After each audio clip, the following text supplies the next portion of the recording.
You are listening to the Power of Why podcast. Hi, everyone. Welcome to another episode of the Power of Why podcast. My name is Naomi Haile, and today I am here with Sigute Zitikyte. Sigute, how are you doing today? I'm doing amazing. I'm so excited to chat with you, Naomi. I'm so excited that you're here. I feel like we've been meaning to record this episode in 2023. Now it's 2025. And there's so many amazing things that you have launched since then. It's so amazing to see for those of you who are on LinkedIn and love reading all the incredible thought leadership there is on that platform. I would definitely suggest you follow Sigute. She's built such an incredible following on there. Once you disappeared from Instagram, I'm like, where on the internet are you? And I found you on LinkedIn. So yeah, it's so great to have you here. For the audience, I'd love to give you a bit of an introduction. So Sigute is a personal brand and business coach, and she has helped countless women overcome playing small to feeling empowered and fully embracing their energy and potential. She's supported clients in owning their ambition and drive. She's also provided countless women the clarity and confidence to develop their personal brands online, all with the vision of supporting multi-passionate professionals and entrepreneurs to build portfolio careers, which we're going to talk about today, filled with freedom, creativity, and abundance. Sigute started her career at Mindvalley spin-off business, The Big Life, where she sourced and built partnerships with top thought leaders. She also worked in tech at Shopify as a marketing partnerships manager, designing and executing integrated marketing strategies with Shopify's top referring performance partners in North America, Australia, and the UK. And as the author of Multi-Passionate, Sigute has helped many women connect back to themselves by following their curiosities. And so, Sigute, welcome to the show. It's so good to have you here. Thank you. You nailed me in a nutshell. I'd love for you to start by sharing a little bit more about your origin story, how you grew up, what you enjoyed doing as a child, and the big influences that you had growing up. Well, the first question that I've always had growing up, of course, having a unique name here in Canada, Sigute, that's not, a traditional Canadian name by any stretch of the imagination. And so we can start all the way back to being born in Lithuania, which is a small country in Eastern Europe. And that's where I was born. We moved to Canada when I was 5. And that was, the older I get, the more I look back at that childhood and really put the pieces together of why I am the way that I am. I think so much of my multi-passionate piece is the fact that I was born into European values and then raised with North American values. You can immediately imagine what that looks like and the culture being different. And then also I came to Canada with certain types of food that I was eating, certain types of ways of dressing, of being. I even say whenever somebody speaks a different language, they almost have a different personality in that language. It brings out a different, maybe wittiness or a flair to it. And so there was a lot of integrating then into what is Canada like? What do people wear? What do they eat? What do they do? And there was a lot of blending in at the time as children, right? Obviously blending in. And so then I'm like, oh, that's definitely where that branding, that positioning, that finding who am I authentically in this community of how everybody else is and reclaiming that part of myself. And then another big part of it, right? I was born right at the time of the Soviet Union collapsing.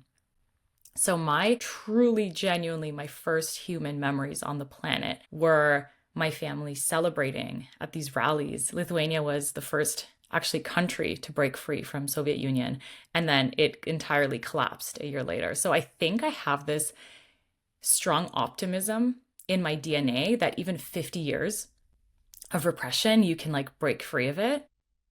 And so much of that is hey, if we can do that, we can leave corporate and do our own business. We good. And so that was a big part of it. And then after something like that, where the nation changes, it crumbles, right? You have to rebuild it. I also think my parents made a really pivotal decision at the time to take the family and move us to Canada. And they had a choice of, do we stick in an environment where we're going to have a harder life, where opportunities are not going to be there? Or, we're not a tree, we can plant ourselves elsewhere.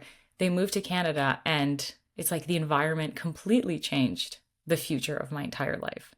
And so again, that sort of flexibility of focusing on, yeah, but is the environment giving you the sunlight and the nourishment and the food to be who you want to be. And so that plays another big part of me, where I always talk about being in the right environment for the craft or the gift or the purpose that you have as well. And sometimes, let's say corporate supports you for a while and then it doesn't, and you move into entrepreneurship. And so all of those things I think are like the core values of who I am as a human being. And I pinpoint it really to those first probably 5 or 10 years of my life. Wow. When did that click for you, of being able to draw back to, because you were still very young at that age, and so I'm assuming like through conversations with your parents over time. Are you also the eldest? Did you come alone with your parents, or did you have other siblings that made that journey with you as well? I'm the middle one now. So our younger sister was born here in Canada. So when we moved, I was the baby, the second one, and I have an older sister. Okay. And so those realizations for you of, your country's history, and even your your parents' decision to make a change for your family and, come start in a new place. When did you start having those types of conversations? When did you start to peel back, like, these experiences played into how I see the world, how I see myself, how I can overcome and rise and help others do the same? Did that click in your teens, or was it earlier? It's interesting. I grew up not understanding this, but my grandmother used to always tell me how much harder it is for me because of this. Because she would always say, when you're in Canada, you're never fully Canadian. And she's like, when you're back home here in Lithuania, you're not fully Lithuanian.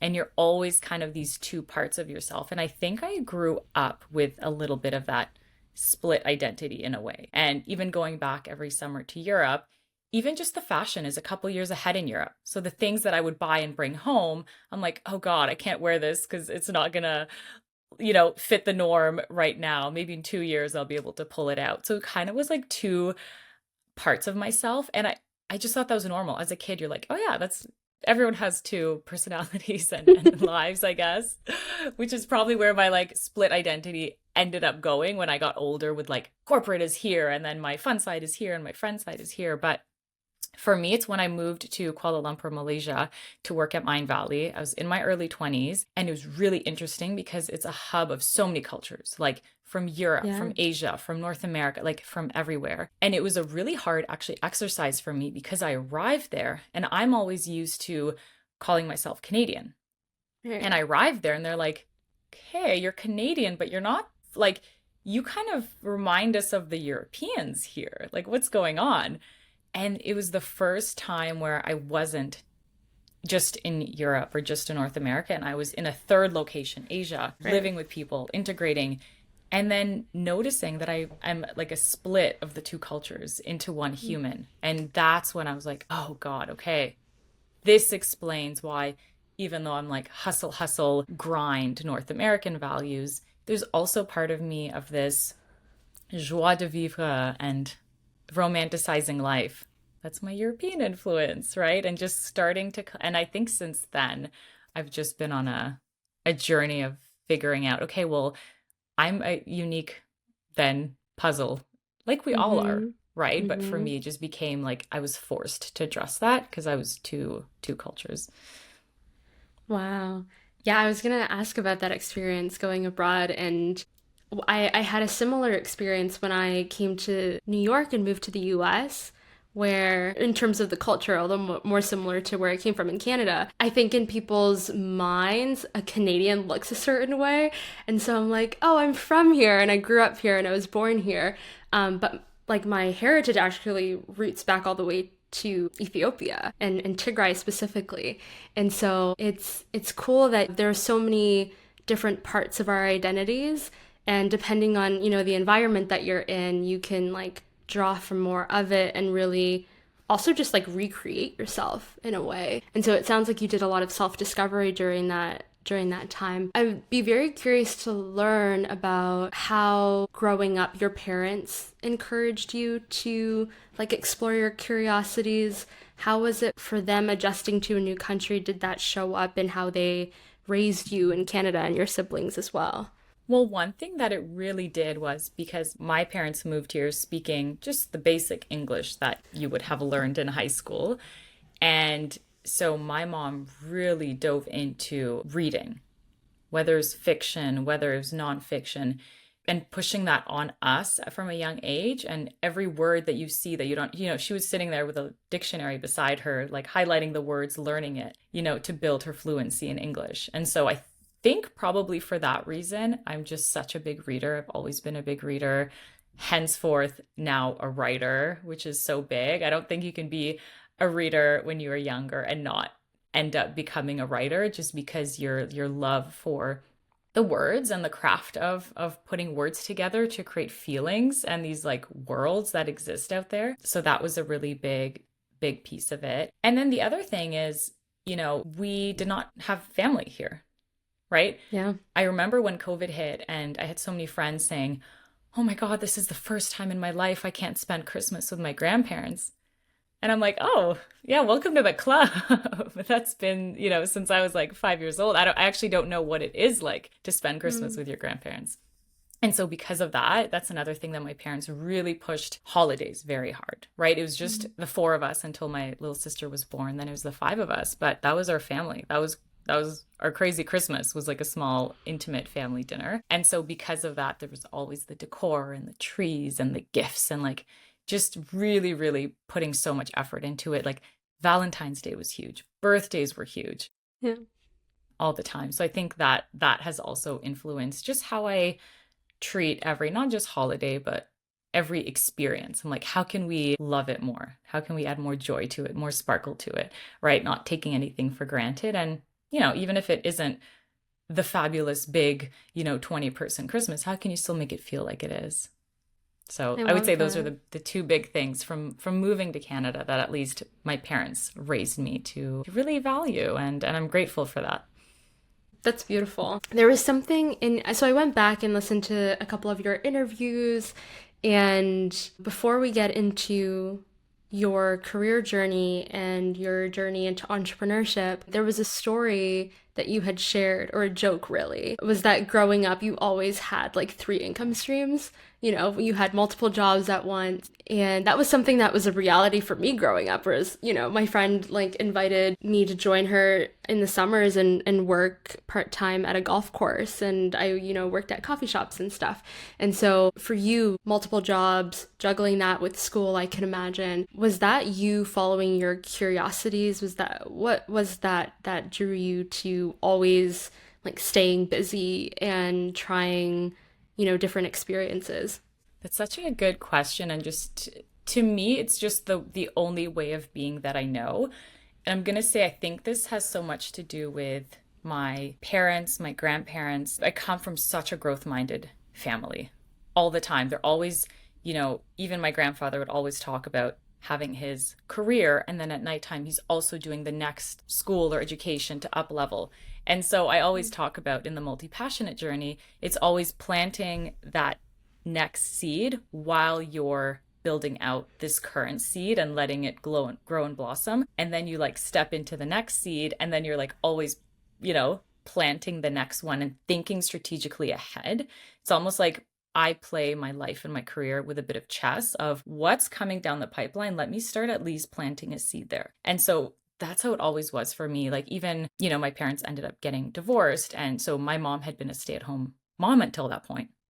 Now she's in a new country, doesn't have any work experience, doesn't have a network, right? So now it's, okay, let me find something. And thankfully, she had some connections. She was able to find work. But then she went to school in the evenings every night to like study, to learn, to grow. Then she could upgrade her job. And it was kind of that journey of like, you work at night to plant the seeds for the next opportunity. And so I think that's just like normal for me. I think that was embedded in me. And so I always had that. I think my first job was as a gymnastics instructor. And that kind of happened organically. I was doing gymnastics. That was the sport that I loved growing up.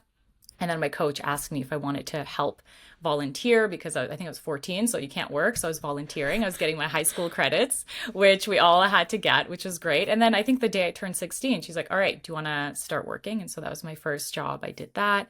Then I went, I did restaurants in the evenings and just like always had something going, Then I dove into real estate when I was in university. That was something that I really loved. And so just always filling. I definitely was a busybody. I just see so much of how I operate as well in your story. And, my parents also came from a different country and had to figure it all out, on their own, also with their peers. And it's not easy. But I think there's this ingrained resilience and also confidence in knowing that you're going to figure it out, regardless of how hard it is, in this moment. That comment about like strategically thinking about the next thing and planting seeds in advance, in some cases years in advance. At that age, is that what you like strategically knew you were doing? Or was it the model that you saw like in your mom or in your older family members that was like, this is just, normal. This is how we all operate. And this is just what I need to do to position myself well. What were you actually thinking about at that age, juggling all these different activities? Probably a mix of both, but there was definitely ambitions that I had. Yeah. And then knowing I would want to take little pivot steps for myself. So even thinking about when I moved to Mindvalley to Asia, that was a total random like plop from the universe. However, the things that I first started let's just call it when I hit 20, like when I finished university, I got my first job. I was working in finance. I was like, hell yeah. I was watching Suits at the time. I'm like, this is she has arrived, business suit. And then probably a year or two in, I was like, oh, no. I am not obsessed with finance as much as everybody else. And that's something that I knew very well is if I'm not obsessed with something, I'm not going to become the best. And so why am I wasting my time being like second fiddle in my career? And so that's when I started thinking about, okay, what do I want? And at the time, I really wanted to go into real estate. I think that's probably normal. 10 years ago, that was like the entrepreneurial path was real estate. There's no online. No, this was like 15 years ago. There's no online world. And so that was my vision. And I'm like, well, I have to leave Ottawa if I want to work at some big developer. And I have to probably move to Toronto at the very least here in Canada. And so to do that, I also need to integrate myself into the real estate community. So I was very big on understanding like the network that I needed to build. And so I actually went down that path of I started going to networking events for real estate investors. I got into the groups. I actually bought and flipped a property in Chicago at the time. Youthful delusion, worked out great, but like a funny random part of my past. And it was through that journey and doing that and priming my brain of I am leaving Ottawa and I'm gonna, pursue real estate. And then actually a contact from real estate went to Mindvalley, posted on his Facebook that we're hiring. And that's how it happened. So there's always that trust of like, really, you have to push and take action for whatever that goal is that you have, but then be open to the fact that something might come out of left field and actually be the thing that you're meant to go down on. So just like practically, that's actually how it looked for me. There was strategy, but also openness to what's going to come flying at me. Yeah, that's great. And when you saw that opportunity that your contact posted, what drew you to wanting to learn more and then, following suit with your application or sending in like that you were interested? What was it specifically that stood out to you? The thing that just resonated so hard was I grew up reading self-help, Tony Robbins. That was my jam, watching Oprah every day. This was, again, like my split personality, the thing that I secretly did at home. And I don't think any of my friends read those books at that time. And it was just like such a me thing that I quietly did. And so when I saw a position at Mindvalley to be the head of partnerships, to build partnerships with these people whose books I'm reading, I was like, first of all, what the heck? That's insane. This is a job. Yeah. This is a job. Number two is, wait a minute, you're telling me there's other people my age who love this, who read these books? Like, get me over there. Those were the things that really resonated for me. And then the one thing I have to be so grateful for is that friend of mine who, I guess acquaintance, I'll say at the time, because I'd met him at some networking events. He's like really, really good salesperson. And so he told me, if you're interested, submit your application within 24 hours and I'll vouch for you and I'll get you the job. Not it, he's like, I'll put in a good word for you. And so I remember and it was a YouTube 3-minute video application before any of us were used to selfies or like photos or anything. And I remember doing like 20 takes, and they progressively just got worse and worse and worse and worse. But I was like, okay, 24 hours, I have to send it. Maybe he was bluffing. I'm sure he was bluffing. But since that day, that's when I fell in love with sales, because I saw what an act of love and service it is to give someone that push, to not let their fears stop them from doing something that they genuinely want. And so it's not like an aggressive push, but it's like, yo, you want this? I'm going to put pressure on you. You're going to execute. Literally, that was it. 24 hours later, my application was in. I think a couple weeks later, I was on a call with Vision. And 2 weeks later, I was in Asia. So I moved fast. Wow. And it's because you were open to possibilities and things that weren't necessarily in your plan, to see it and say, oh, this piques my interest. Oh my gosh, this is a whole world that I can explore, and just lean into it. I love that that's a part of your story, because it's also probably teed up every other thing you've done since then, right? And so talk to me about your time there. You know, in the interviews you've done, I didn't actually hear more about what that experience was like to find your people that were your age, as you mentioned, who had, you know, shared your interests.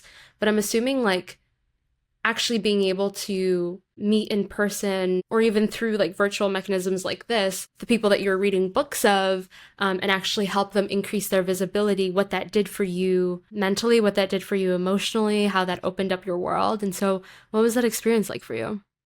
So many things that I also picked up by osmosis as well. Yeah. Right? If you need to learn a language, they say go move to that country for 2 months and you'll learn it faster than reading any books. And so many ways. One of the ways was a complete breakage of what work is. And so as an example, I remember the first week going there, and we always would go for lunch, right? And I remember we were gone for lunch for an hour, and I started physically sweating, like, we need to get back to the office, you know? Like, my little bell is going off. It's been an hour. And everybody just being like, yo, chill. Like, 2-hour lunches were the norm. Like, the founder, Vishen, would come with us for 2 hours. Like, that was just how you did things. And, you know, people would come in at 10 a.m. Some would come at 11 a.m. You had some people that came at 7 a.m. And then you would stay till whenever. Like, there was absolutely no time connection to work, which completely broke things for me. And then also the fact that then you would go for dinners and parties together and spend time all the time. It also merged the identities of like personal and professional and just like integrated it. And it would be Friday night at an amazing party, and you would sit with someone and just get into a topic that you love. And then on Monday, you'd be like, hey, let's continue that conversation and actually build, you know, a project out of it. And so integrated with like what we're into, what we're passionate about. So that was one thing. The second thing was being around. At the time, it was 100 people at the office, and all of us had very different creative pursuits, passions, whatever you want to call it. And I actually felt like the odd one out for not having a side hustle or a side business or a side pursuit. And that was kind of the joke. You join Mindvalley and you build a business because everybody else is doing it. You know, that's the norm. That's the default. It's like, oh, you like cooking? Well, why don't you have a blog with recipes? Like, what do you mean? Right? Or like, you love marketing. Okay, well, why aren't you working with clients and marketing for them? Like, I don't get it. You know, why don't you do something? And so it was the first time for me where I would always secretly write.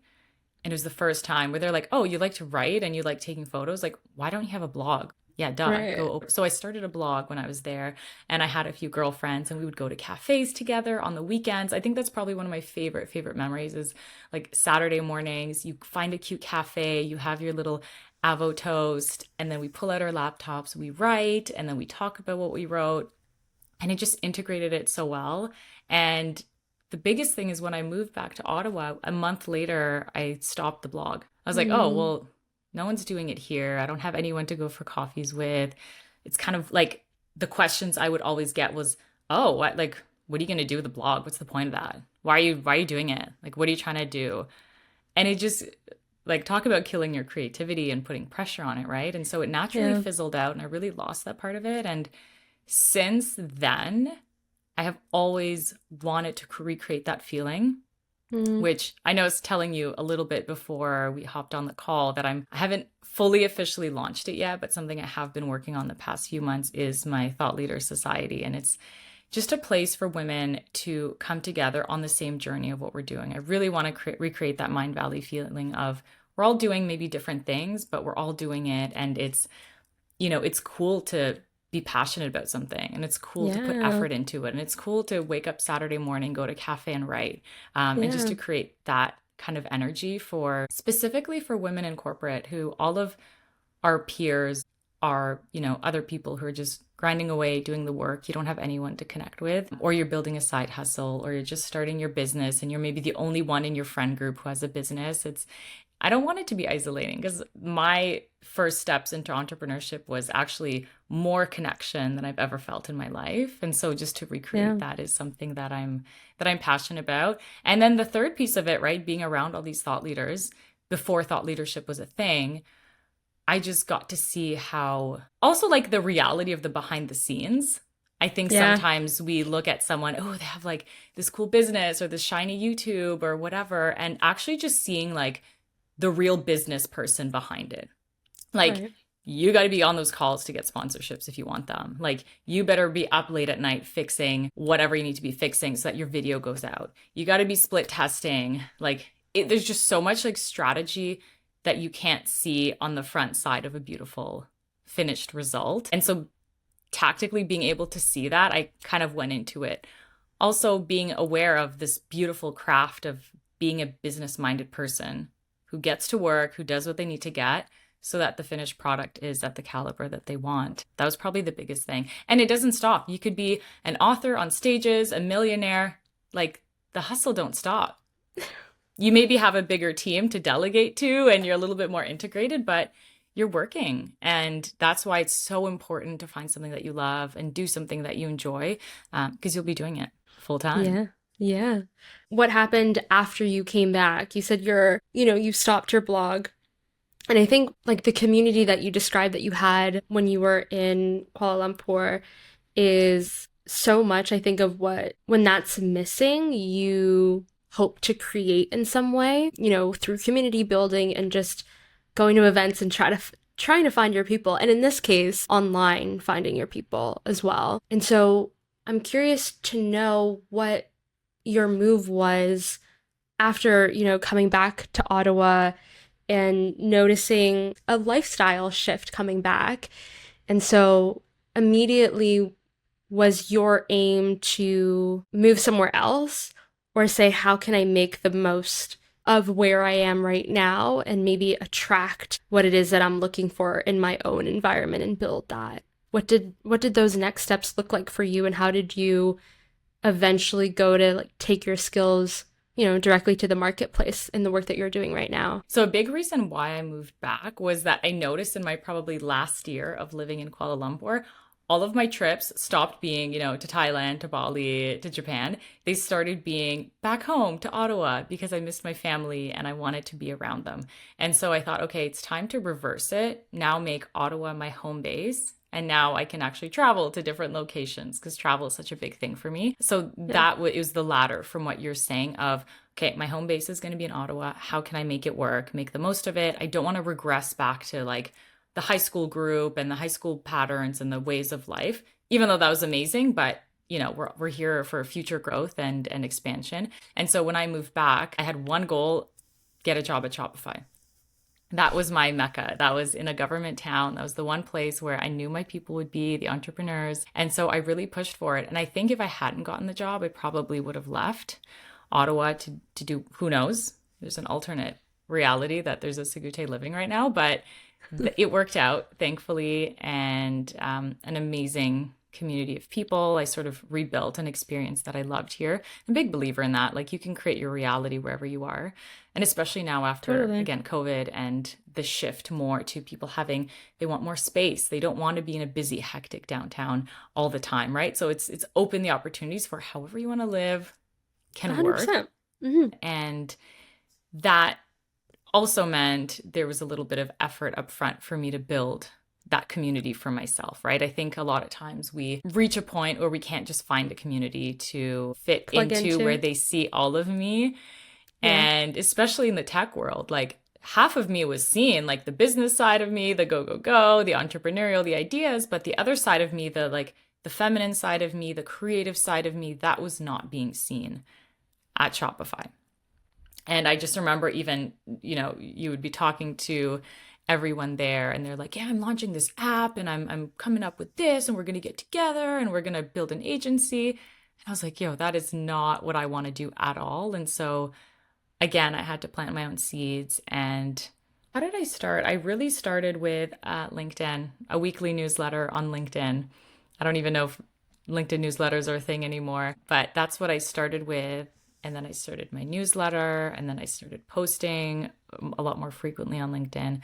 And I started to just like shift the network that I had, shift the dynamic with coworkers. I started having different conversations because now they knew what they could come to me for, which was a lot more, how you're positioning yourself and branding and online business and the online world. Like I became a little bit of like a mini guru inside of Shopify. If anybody wanted to start a side hustle or an online business, that's what they kind of came to me for. And I think even at that point, I started my side hustle where I tapped back into my Mindvalley community and started consulting and helping people there, and just knowing that it would evolve, and it evolved several times up to where we are today. But I kind of let that journey unfold. And it's why I'm a really big fan of side hustling, so that you have the financial stability, you have your systems, routines, and everything down pat, and then you can build something on the side and then sort of unleash when you're ready to go. I find like the time constraint is really helpful. Like if you only have an hour every night to work on your business, you're going to work on it.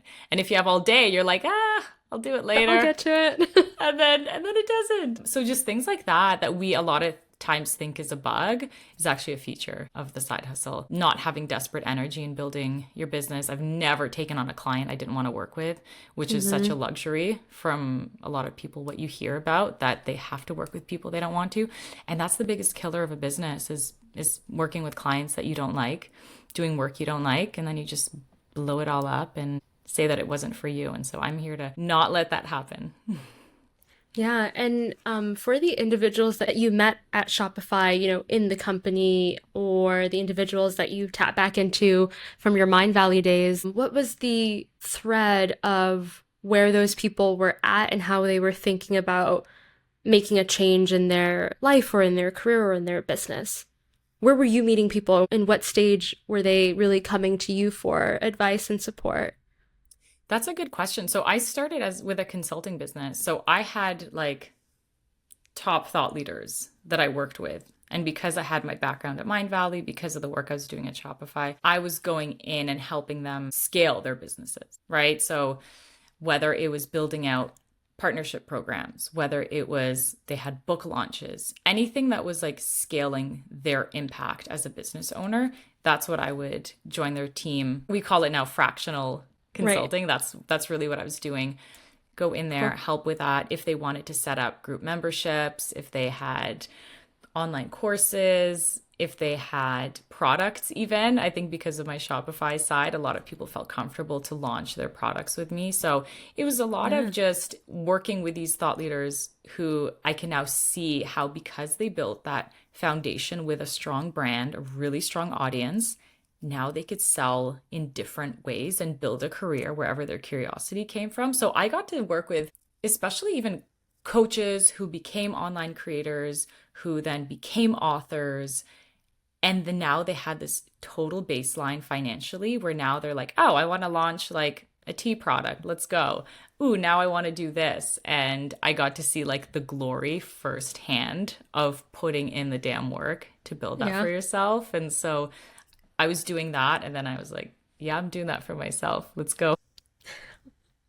And so like services-based businesses are such a great entry because they're, low cost, obviously access to people who need what you want and what you're selling and what your expertise is. So you mentioned the newsletters that you started off with on LinkedIn, and then eventually finding people where your message really resonated.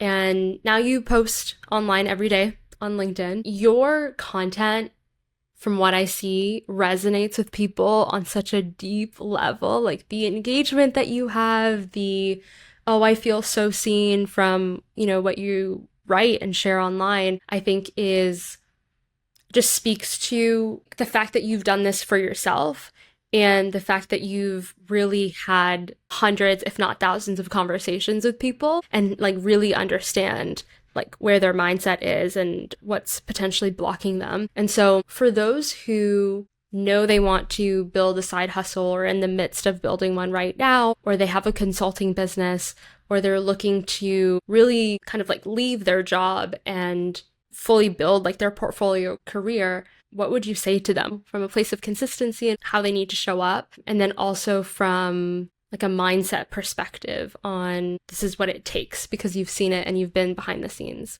I think there's such a power to building your own community and your own audience.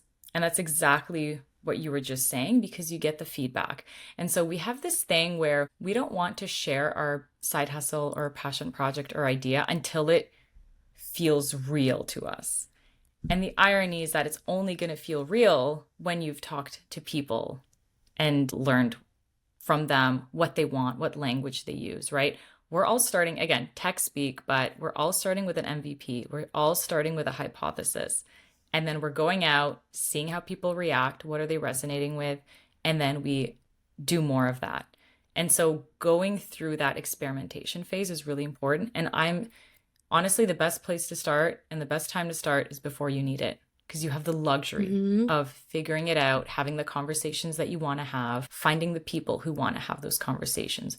Once you've locked that in, I'm like, you're golden. Now we're just like adding fuel to the fire and building it out. And there's a level of safety and stability and security when you have a core group of people that you understand, who understand you, and who you know that whatever you create, they will give you feedback, they will want to work with you. And so a client actually recently called me the queen of MVP.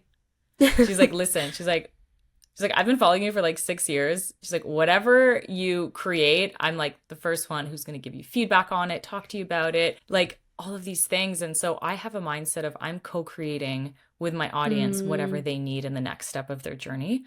And I think that's a really big differentiator too, which I appreciate it. And I love that you caught it. The resonance on LinkedIn is there's the what you do and the how-tos and here are the hacks and here's how to do things. And then here's who I am with my values, my integrity, who I am as a person, how I see the world. And so you can choose which type of audience you want to build.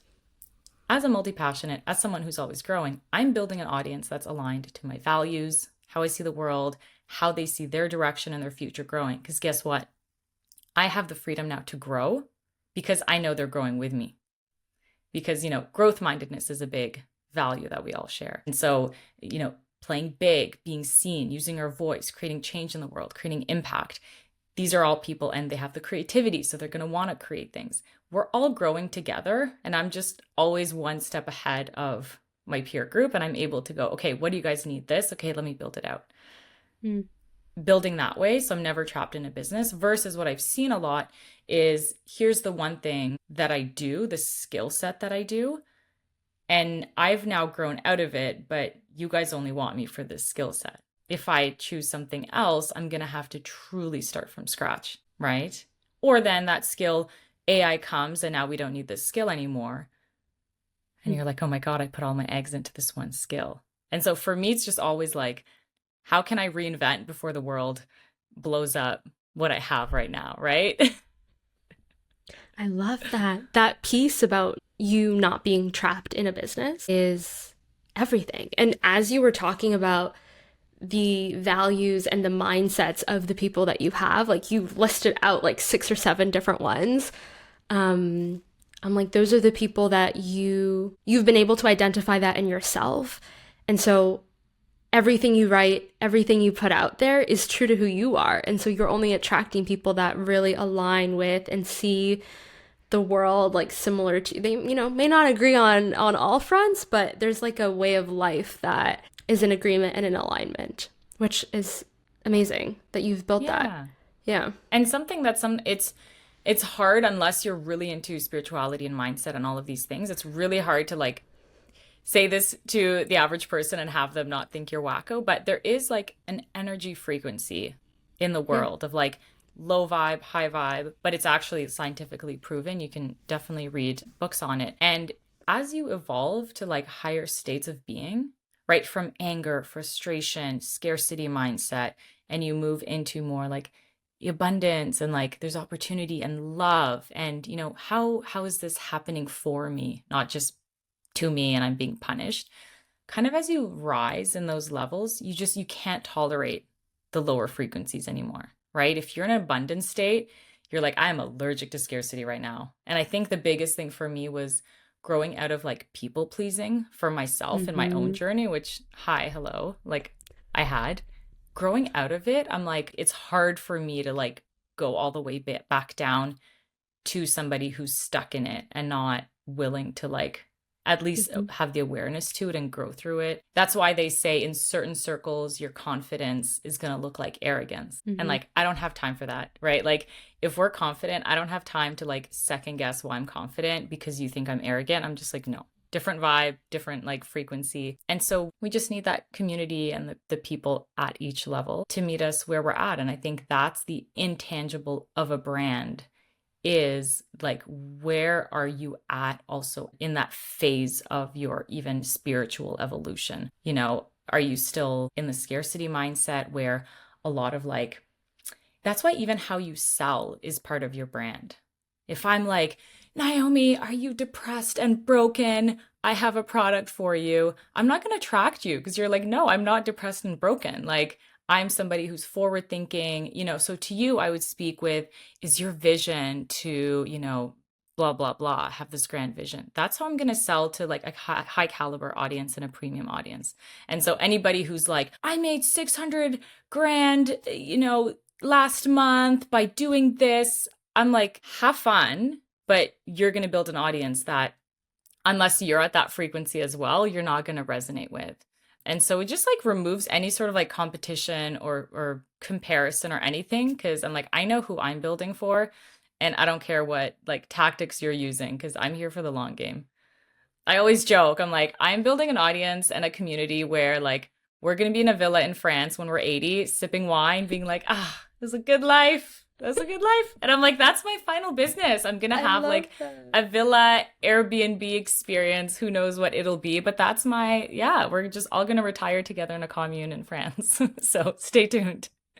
I heard you say that and I'm like, so resonant. Me and my partner were just in Spain and I'm like, it's so, the food here, you know, the peace of mind, everything. And so I love that in your mind, I know you're far, like in terms of timeline, like there's still, you know, life to live, but who knows? Like, I love that that is part of your vision because it informs the way that you move today, and it informs your language. It informs, you know, what you're willing to tolerate if it doesn't align with where you're going. And so what do you do for yourself to, you know, stay energized, stay in a state of like joy and love and peace?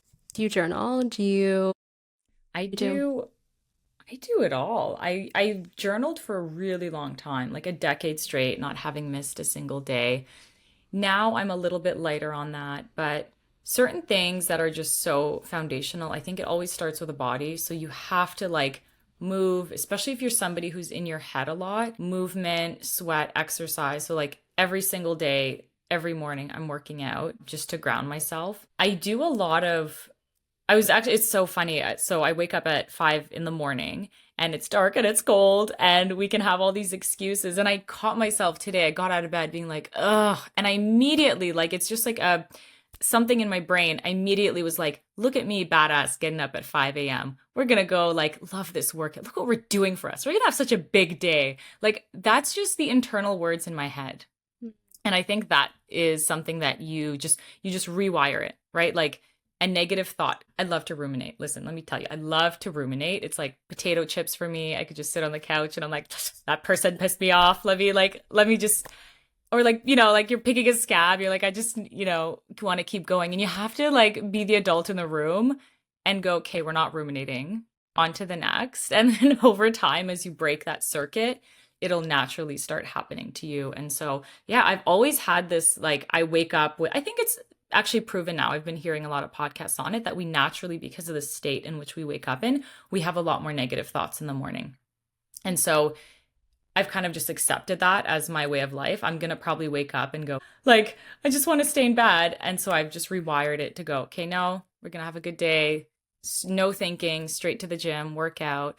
I come back, I'll read for 15 minutes at least. So whatever book, I have probably 5 books going at all times, fiction, nonfiction, this, that, or the other. I need the variety. So I'll do that. Then I shower and I get ready. And I was actually telling a friend about this yesterday, but my morning routine, putting on some light makeup, doing my hair, that's like my meditation in action. It really is. And it's so funny how we like try to optimize our mornings, like cut this out. And I remember for many years, there was a lot of women who were like, oh, it's unfair that we have to do our makeup and we have to do our hair and it's so easy for men. Like we need to cut all that out. And if we just reshift our mind, like what if you use that as a time to, you can I listen to podcasts then or audibles, whatever energy I need for the day. I'm like, ooh, I need a little Mel Robbins today, I need a little Naomi today. Like give me whatever flavor I need to sort of fill my cup with that. Yeah. Or it'll just be doing my hair, like, oh, I love my hair today. Like this is great. Oh, I love how, I don't know, my eyes look today. Just a lot of that, like pouring love into yourself. And so I would say that's a really big part of my grounding process. And then I write on LinkedIn every morning. I sit down, pull out my notes app, I scroll through, see what I want to write about. I write about it. That is an activity that forces me to sit down and reground myself into who am I writing for? What do I want them to feel? What's the energy I want to give? Let me connect back to my mission. So every day I'm like regrounding myself in my goals. I create the content and then, off to the races, off to the day. And I try to have a little bit of, fun time with my partner in the evenings. We'll watch a movie, we'll go for a walk, we'll do something, always a nice dinner. And then I take my bath at night and go to bed. And I think where the boundaries come in is to not feel like that's like I should be doing something else or I need to be going out every night to be seen or anything like that. You need those boundaries. You're like, what are the I've become so cognizant of if I have a conversation with somebody and I feel depleted after, I'm like, we're in the fade. We're in the fade. Got to fade this out because I can't have that. I can't just have my energy depleted. When there's other people like this conversation, I'm like, woo, like energized after it. And so it's just recognizing what your soul needs at this time and going for it. And that can be tough, but got to do it. Yeah.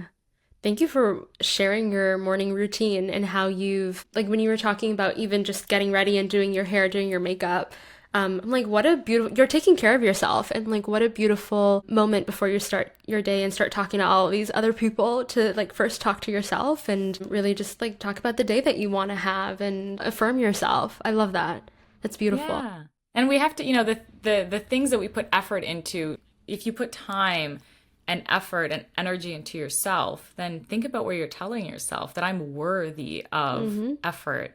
And so then if somebody treats you like crap in your life, you're like, no. Yeah. I am way... This is not how we roll over here. That's not how we roll. Like, no. Like, do you know I just spent 20 minutes on my hair today? Like, that's how much I love myself. Like, you're not doing this to me or calling me this way or anything like that. It just really elevates your standards the more you pour into yourself. So big believer in that. I love that. Thank you. Thank you for this, Sigute. I'd love for you to tell people where they can connect with you. We've talked about LinkedIn, your book, Multi-Passionate as well. Yeah. How do you like to connect with people online and where can they find you? I always say, come to LinkedIn, search for my name. I'm the only one there with that name. You'll find me. And then I have my website where you can kind of dive even deeper into who I am, what I stand for. But I love just the conversations on LinkedIn all the time. And yeah, there's always different ways to work with me. But I always say, let's get to know each other and then we can go from there. Amazing. Thank you. Thank you for making the time to speak with me, Sigute. And thank you to everyone who has listened to this episode of the Power of Why podcast. We will catch you in the next one. Thank you for tuning in to another thought-provoking episode of the Power of Why podcast.